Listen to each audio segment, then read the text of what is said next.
नमस्कार दोस्तों। जिसे आप गायत्री शक्ति कहते हैं, सन्यासियों की भाषा में उसे तंत्र योग बुलाया जाता है।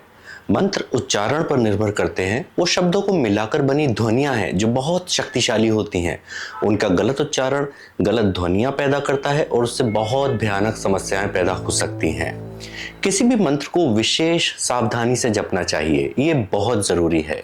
गायत्री मंत्र एक बहुत शक्तिशाली मंत्र है और विडंबना यह है कि लोग इसका ऐसे जाप करते हैं जैसे कोई साधारण सी चीज हो। ये मंत्र बहुत पवित्र है। ये रामायण से निकला है।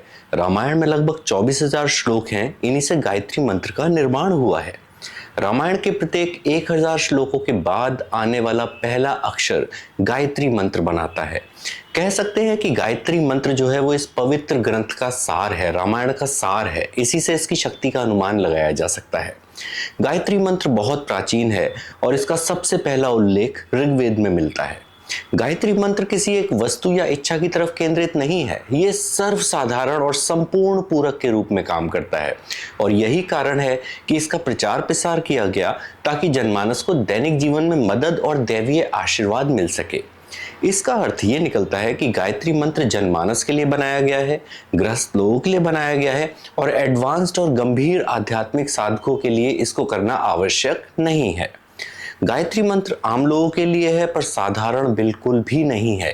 इसके लिए दीक्षा और शिक्षा भी होनी चाहिए, जो बदकिस्मती से बहुत कम लोगों को मिलती है और उससे भी कम लोग दीक्षा पाने का कोई प्रयत्न भी करते हैं। गायत्री मंत्र जितना सरल है उतना ही इफेक्टिव भी है। जहां भी गायत्री मंत्र का नियमित रूप से जाप होता है, जहां तक भी उसकी तरंगें जाती हैं, वो स्थान शुद्ध हो जाता है।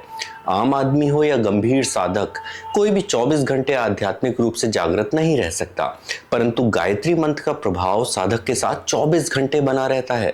गायत्री मंत्र का जप करने वाले व्यक्ति कभी अकेले नहीं होते। उनको जब भी जरूरत पड़ती है, गायत्री मंत्र की शक्ति और ऊर्जा उनके साथ होती है। आज के समय में हमारी युवा पीढ़ी या मिडिल एज वाली पीढ़ी बहुत समय तक एक जगह पर टिक कर नहीं रहती। अगर आप पुराने समय में झांकेंगे तो आप नोटिस करेंगे कि पहले लोग अपने पूरे जीवन एक ही घर में, एक ही मोहल्ले में, एक ही जगह पर रहते थे। पूरा जीवन बीत जाया करता था और लोग वहीं रहते थे।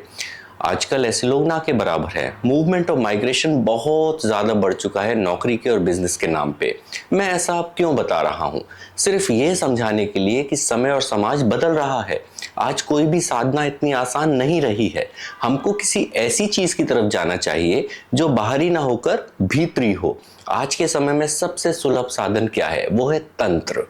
अब जैसे ही मैंने तंत्र का नाम लिया, आप में से बहुत लोगों का ध्यान तंत्र साधना की ओर गया होगा। जी नहीं, मैं तांत्रिक प्रयोग नहीं, तंत्र यानी टेक्निक की बात कर रहा हूं। कोई भी ऐसा प्रयोग करते हैं जिसमें बाहरी चीज का प्रयोग होता है, उसको तंत्र कहा जाता है। और कोई भी ऐसा प्रयोग जिसमें बाहरी वस्तु का प्रयोग ना हो, उसको साधना कहते हैं। मंदिर में पूजा करना तंत्र है। घी का दिया जलाना तंत्र है। गंगा जल से अभिषेक करना भी तंत्र है, क्योंकि इन सब में बाहरी वस्तुओं का प्रयोग हो रहा है। तंत्र उपयोगी है, परंतु हमने इसको बाजार बना दिया है। मंदिर में दर्शन भी वीआईपी पास से होने लगे हैं। अमीर हो तो भगवान भी जल्दी मिल जाएंगे, कुछ ऐसा माहौल बना दिया गया है। गायत्री मंत्र के लिए आपको किसी मंदिर जाने की जरूरत नहीं है, सिर्फ साधना ही काफी है। किसी योग्य पुरुष से गायत्री मंत्र का सही उच्चारण सीखिए और बस साधना करना शुरू कर दीजिए। ये इतना सिंपल है। गायत्री साधना करने के लिए आपको किसी खास माला आदि की भी आवश्यकता नहीं होती है। गायत्री मंत्र आपके आध्यात्म की यात्रा में पहली सीढ़ी बन सकता है, पर याद रखें, गलत उच्चारण अर्थ का अनर्थ भी कर सकता है। मैं आपको गायत्री मंत्र पढ़ने का तरीका बता रहा हूं। इसको स्टेप बाय स्टेप फॉलो करेंगे तो बहुत लाभ मिलेगा। बस 2 ही स्टेप हैं। सबसे पहला, हाथ जोड़कर हाथी पर विराजमान गायत्री माता का ध्यान करें। प्रतिदिन सुबह या शाम 108 बार जाप करें। इतना समय ना हो तो 11 बार जाप करें। संभव हो तो कुश के आसन पर बैठकर जाप करें।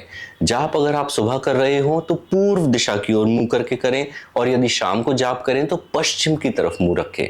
गायत्री मंत्र की खास बात यह है कि इसका मानसिक जाप कभी भी किया जा सकता है। सिर्फ उच्चारण का ध्यान रखें।